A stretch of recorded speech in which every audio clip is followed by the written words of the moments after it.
Thrissur medical college ആശുപത്രിയിൽ കഴിയുന്ന Maoist Rupesh നിരാഹാരം അവസാനിപ്പിച്ചു. പുസ്തക പ്രസിദ്ധീകരണത്തിന് അനുമതി നൽകുമെന്ന മുഖ്യമന്ത്രിയുടെ ഉറപ്പിലാണ് പ്രതിഷേധം അവസാനിപ്പിച്ചത്. ഒരാഴ്ച മുൻപാണ് രൂപേഷ് എഴുതിയ ബന്ധിതരുടെ ഓർമ്മക്കുറിപ്പുകൾ പ്രസിദ്ധീകരിക്കാൻ അനുമതി നിഷേധിച്ചതിനെതിരെ തൃശൂർ സെൻട്രൽ ജയിലിൽ നിരാഹാരം തുടങ്ങിയത്.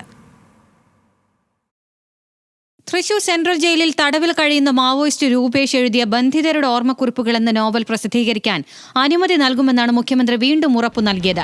ജയിൽ DGP വഴി മുഖ്യമന്ത്രിയുടെ സന്ദേശം ലഭിച്ചതോടെയാണ് നിരാഹാരം പിൻവലിക്കാൻ രൂപേഷ് തീരുമാനിച്ചത്.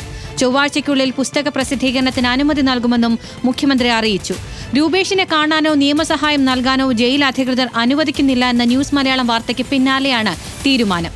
പുസ്തകം പ്രസിദ്ധീകരിക്കാനുള്ള അനുമതി ജയിൽ വകുപ്പ് നിഷേധിച്ചതോടെ ഈ 22 മുതലാണ് രൂപേഷ് നിരാഹാരം ആരംഭിച്ചത്.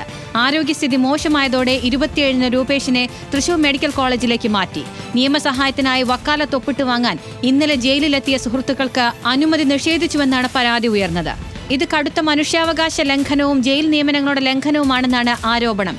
രാഷ്ട്രീയ തടവുകാരനെന്ന പരിഗണന രൂപേഷിന് ലഭിച്ചിട്ടില്ലെന്നും ഇവർ പറയുന്നു.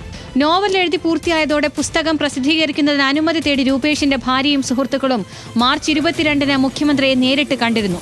പുസ്തകം പ്രസിദ്ധീകരിക്കുന്നതിന് തടസ്സങ്ങളൊന്നും ഉണ്ടാകില്ലെന്ന് മുഖ്യമന്ത്രി ഉറപ്പു നൽകിയിരുന്നുവെങ്കിലും ജയിൽ വകുപ്പ് അധികൃതർ അനുമതി നിഷേധിക്കുകയായിരുന്നു.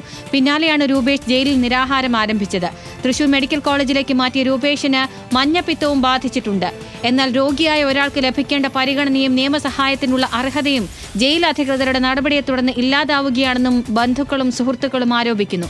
രഹസ്യ പോലീസിന്റെ നിർദ്ദേശമുണ്ട് എന്നുള്ള നിയമവിരുദ്ധമായ ഒരു കാര്യം പറഞ്ഞുകൊണ്ട് ഇത് തടയുമ്പോൾ അദ്ദേഹത്തിന് നീതിക്ക് വേണ്ടി ആശ്രയിക്കാവുന്ന ഏക ഇടം എന്ന് പറയുന്നത് കോടതിയാണ്.